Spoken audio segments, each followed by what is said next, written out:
Fala galera, belezinha? Sejam bem-vindos a mais uma aula de revisão e nós vamos falar de recurso de apelação.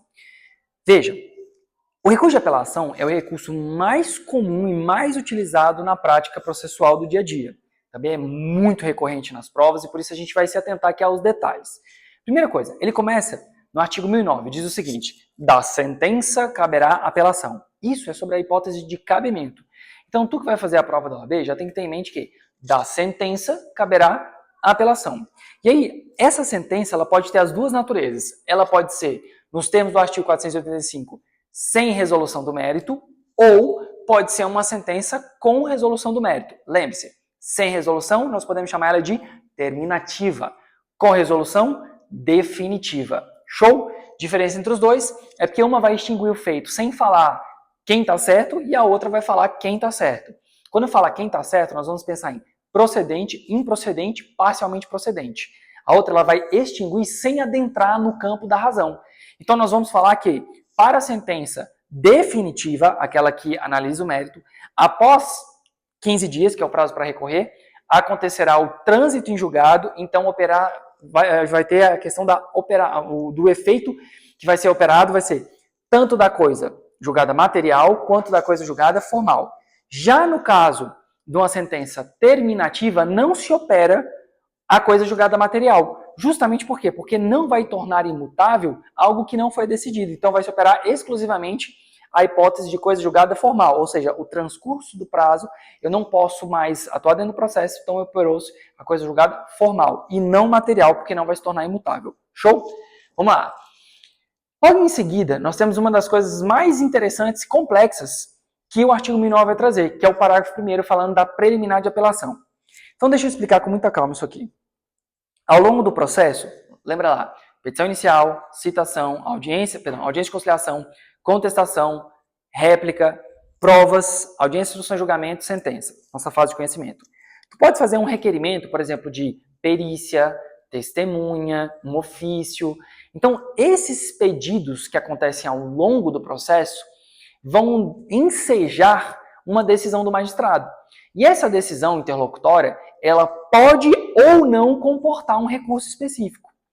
Para aquelas que não comportam um recurso específico, chamado de agravo do instrumento, o código ele vai te dar uma alternativa. Então veja, se eu pedir perícia, o magistrado indeferiu, quando que eu vou poder discutir isso? Porque eu olhei aqui no agravo do instrumento, professor, no artigo 1015, não está falando assim do indeferimento de prova pericial. Então quando que eu vou poder discutir isso? Tu vais discutir isso na sua preliminar de apelação, que vai ser um tópico que tu vais fazer para trazer ali dentro do teor do seu recurso, falando, ó, questões preliminares, ou seja, prévias. Aí tu vai colocar, ó, foi realizado um pedido tal e esse pedido foi indeferido, só que para demonstração de provas eu preciso do deferimento desse pedido. Então tu vai suscitar isso em sede de preliminar de apelação. Antes de adentrar no campo do mérito, da razão, tu vai falar de uma prejudicial preliminar, ou seja, de uma coisa que antecede o próprio mérito. E aí pergunta que já foi cobrada em prova, vamos lá. Essas decisões proferidas ao longo da fase de conhecimento, que não comportam um agravo, elas precluem? Veja bem, o fato de você ter uma previsão expressa falando que elas vão ser discutidas em preliminar de apelação, diz para nós o quê? Que elas não estarão preclusas porque eu posso trazer essa discussão na preliminar de apelação. E o que é a preclusão? Preclusão é a perda de uma oportunidade. Então eu não perdi a oportunidade de discutir a perícia. Eu vou discutir essa perícia aonde? Em preliminar de apelação. Então se aquela decisão não comportar um recurso de agravo, eu vou poder trazê-la em preliminar de apelação e, portanto, estará afastando a preclusão, essa perda de oportunidade. Show? Beleza. Então ela não está preclusa. Pode ser também feito um questionamento em contra-razão de apelação? E a resposta é sim. Vamos lá. Eu ingresso com o meu recurso de apelação. Nasce para outra parte o quê? O direito de defesa. A defesa no âmbito recursal nós vamos chamar de contra-razões. Então pode a pessoa que ganhou, que está se defendendo, apresentar uma preliminar? A resposta é sim, uma preliminar de apelação. Imagina, eu, Felipe, ganhei. Topíssimo. Ganhei o processo. Mas eu tinha pedido perícia. Porque com a perícia, aquilo ali ia tornar mais forte ainda os meus fundamentos de direito. Mas o magistrado entendeu que era suficiente, que não precisaria.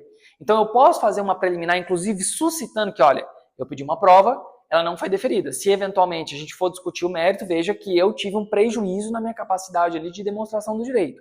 Então, posso suscitar uma preliminar em contra-razões? Sim. E aí lembra do princípio do contraditório. Toda vez que tu traz uma coisa nova, nasce para a outra parte o direito de se manifestar. Se eu trouxe uma preliminar, é possível que a outra parte vai ser intimada para eventual defesa sobre a égide do contraditório. Beleza? Vamos lá. A segunda instância. Quando chega o processo lá, lembra, o protocolo no juízo a quo, as contrarrazões são protocoladas no juízo a quo, que é o juízo que te sentenciou, aquilo ali vai ser remetido para o juízo a de quem? Chegou no tribunal, é designado um relator. Esse relator ele vai organizar o processo, vai verificar se vai admitir ou não aquele recurso, se tem urgência, tem alguma coisa, e ele vai ter que intimar, ou ele vai proceder para mandar o relatório para os outros julgadores. E aí, nesse caso, se for o caso de mandar para os outros julgadores, vai designar ali uma sessão de julgamento, e aí então a gente vai ter o julgamento dessa apelação, ok? Pensa o seguinte, imagina que houve uma preliminar. O que o relator pode fazer? Ele pode converter o feito em diligência, ou seja, manda isso para a primeira instância, faz aquela diligência e retorna para o tribunal. Isso é uma hipótese excepcional, justamente quando tu tens ali elemento suficiente no recurso para falar que a causa está apta a julgamento, só precisa resolver aquele ponto controvertido. Mas é o mais comum que se faça o quê? Que retorne os autos para a primeira instância, caça eventualmente aquela sentença e manda o juízo de primeira instância refazer o ato ou fazer aquele ato que eles entenderam como cabível. Beleza? Bem, pressuposto de admissibilidade, a gente já tem uma aula sobre isso. Então, ó, tempestividade, 15 dias. Preparo, são as custas. Tem custa? Tem. Interesse e cabimento. Cabe da sentença, interesse é eu ter sido o quê? Sucumbente. Agora, regularidade formal. Eu tenho uma folha de interposição, onde eu vou colocar ao juízo da primeira instância, processo, fulano já qualificado nos autos, vem respeitosamente perante Vossa Excelência, com fulcro no artigo 1009 seguintes, interpor recurso de apelação em face da sentença de ID, a referência tal, no processo em que contende contra fulano de tal, também já qualificado nos autos. Ponto. Aí coloca assim, ó, requer seja intimada a parte contrária para, vírgula, querendo, vírgula, apresentar contrarrazões no prazo legal. Ponto. Depois, você vai colocar, ao fim requer seja remetido nas praxes procedimentais do próprio tribunal as razões e contrarrazões ao tribunal competente. Termos em que pede deferimento, data, assinatura, um beijo, folha de interposição. Já do outro lado, tu tens aqui a razão. Tu vai protocolar esses dois juntos. Mas veja, aqui é uma folha de interposição, aqui é uma folha de razões. E aqui tu vai ter ao tribunal, então, egrégio tribunal tal de referência, razões recursais, número do processo, aí já começa apelante, quem está ingressando com recurso, apelado, quem se defendeu. Vai fazer, obviamente, como se fosse um complemento, um elogio ali aos desembargadores, que é uma questão de educação. Então, ínclitos jogadores, escolhendo a turma, é uma questão bem que pode ser dispensada, mas é uma espécie de urbanidade. Faz um parágrafozinho só explicando a ideia geral. Depois, pressupostos de admissibilidade, breve síntese do processo.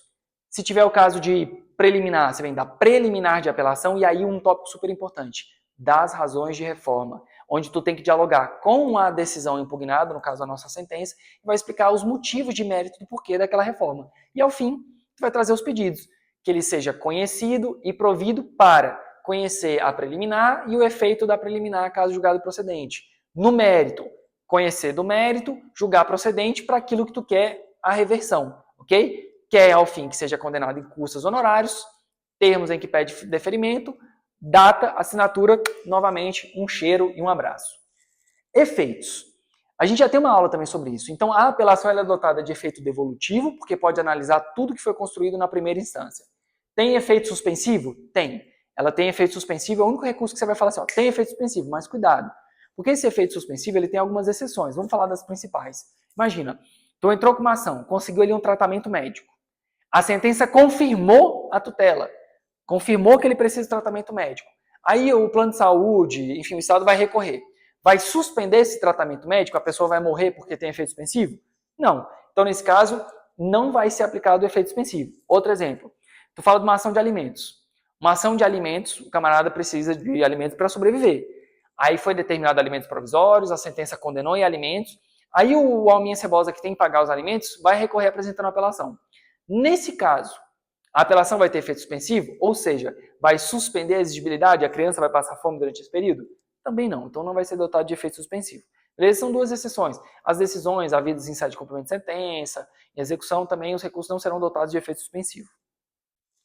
E aqui a atenção dobrada, questão que já foi cobrada na prova da OAB algumas vezes. Presta atenção.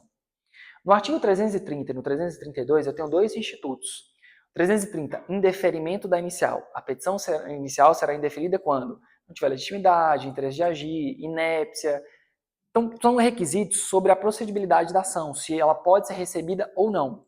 Nesses casos, o magistrado pode, no recurso de apelação, digamos que foi lá indeferir a inicial, aí tu foi lá e interpôs o recurso de apelação.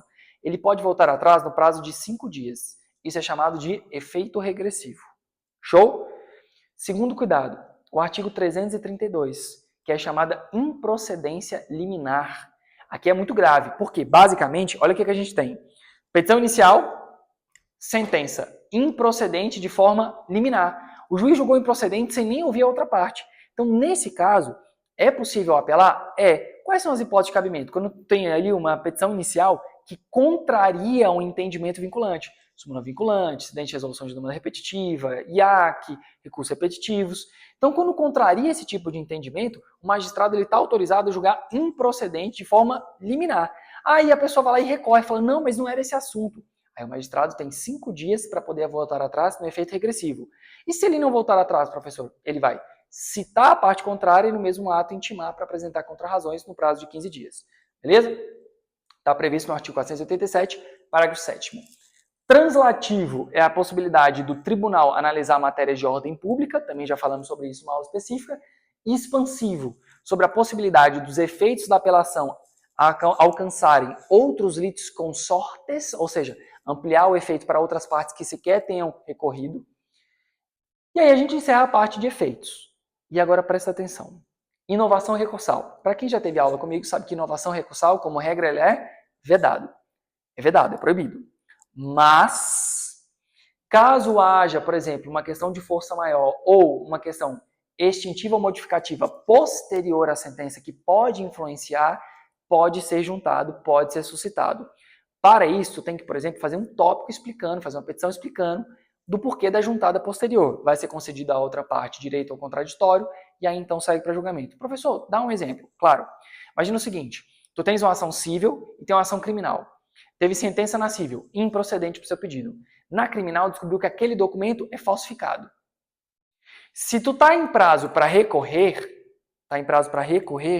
tu vai pegar esse título, essa sentença no criminal, vai demonstrar que aquilo ali trouxe uma convicção de que aquela prova é o quê? Contaminada, ilegal. E aí é uma questão superveniente, posterior. Aí tu vai fazer um tópico explicado o porquê da juntada, porque justamente não tinha como ter acesso a ela anteriormente. Ok? Aí é possível. Professor, e se já tivesse transitado em julgado? Se transitou em julgado o processo civil e depois tu tens uma ação penal determinando que aquela prova que foi utilizada no processo civil ela era contaminada, ilegal, aí tu tem que entrar com uma ação rescisória.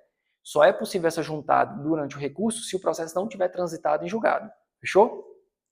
Ou o caso de força maior. Por exemplo, a gente não teve as enchentes no Rio Grande do Sul? E aí tu tinha lá um documento, um contrato e tal, só que esse contrato não foi juntado porque durante a enchente você perdeu. Aí depois, no momento posterior, achou. Então você vai abrir um tópico, explicar sobre a força maior, sobre a impossibilidade naquele caso, e aí então tu vai pegar e pedir que o relator ele admita aquele instrumento como elemento probatório valorativo, intime a parte contrária e então ele sendo admitido. Mas lembre-se, regra geral é vedado a inovação recursal. Top. Exceção, caso fortuito de força maior, ou uma questão modificativa extintiva posterior, beleza? E, obviamente, matéria de ordem pública também pode ser suscitada, até por conta da questão do efeito translativo. E o STJ, ele mitiga, ele fala que, assim, ó, mesmo matéria de ordem pública, a depender da circunstância, pode ter uma mitigação. Mas, para não confundir, só fique atento que o STJ tem um posicionamento muito novo, agora no ano de 2024, sobre essa mitigação da matéria de ordem pública ser suscitada em qualquer instância, tá? Mas, de toda sorte, foca aqui na nossa regra geral que matéria de ordem pública pode ser suscitada em qualquer momento ao longo do processo. Fechou? Top. Processamento, como eu já disse. Protocolo no juízo AQUO, contrarrazões no juízo AQUO, remete para o juízo ad quem e no juízo ad quem tribunal, aí sim o relator vai fazer a admissibilidade. Fez a admissibilidade, ele pode decidir de forma monocrática, se tiver ali uma tutela, se tiver alguma urgência, se faltou preparo, alguma coisa nesse sentido, ele decide e ele resolve. Essa decisão ela vai ser monocrática. Se tu for impugnar essa decisão monocrática, caberá agravo interno, que é um recurso que busca fazer com que o colegiado se manifeste sobre aquele assunto. Show? Se tiver tudo ok, ele manda para a turma. A turma vai julgar e se o resultado, são 3 embargadores na turma, se o resultado ficar 2-1, se ficar 2-1, nesse caso haverá quórum ampliado. Chama mais 2 embargadores para aquela sessão ou na próxima sessão. Se for naquela mesma sessão, não cabe nova sustentação oral. Se for numa outra sessão, cabe nova sustentação oral. Beleza? Bem, e em termos agora práticos de estrutura. Então a gente já viu folha de deposição, razões. As razões, ela tem que ter, agora a nível de OAB, presta atenção, tá? Se tu está assistindo essa aula, mas tu já é advogado, enfim, está só para revisar, veja, a gente vai focar agora nessa parte em checklist da OAB. Então eu tenho aqui Tribunal de Destinação, que é a competência, então egrégio tribunal tal, que é onde tu vai recorrer daquela sentença. Razões recursais, número do processo, apelante, apelado. Depois, breve síntese da demanda, que é só falar o que aconteceu no processo. Preliminar de apelação, se for o caso, tiver preliminar. Depois, das razões de reforma. Coloca o tópico, razões de reforma, depois vai batendo ponto a ponto. Da tese tal, tese tal, tese tal, tese tal. Cada uma delas você vai abrir um tópico separado. E aí uma coisa importante, tu tem que dialogar com a decisão, tem que dialogar com a sentença. Então tu vai trazer sempre o link. Concessa vênia, fulano de tal errou, se aplica assim, assim, assim, assado. Beleza? Então sempre explicar qual foi o ponto que tu precisa reforma. Fazendo esse chuveirinho ali, voltando justamente aonde tu tem que atacar. E ao final, pedido. Conhecido, provido, para. E aí você vai separar cada um dos elementos que tu pediu. Se tiver preliminar, quero ser conhecido e provido para. Acolher a preliminar para isso, isso e isso. Lembrando, reforma, o próprio tribunal reformar a decisão. E cassar ou anular é quando você quer que volte o processo para a primeira instância. Então, preliminares, PUF. Depois, no mérito, PUF e os efeitos de mérito. Custas, honorários, termos em que pede deferimento, data, assinatura. Um abraço, beijo e protocola a sua apelação.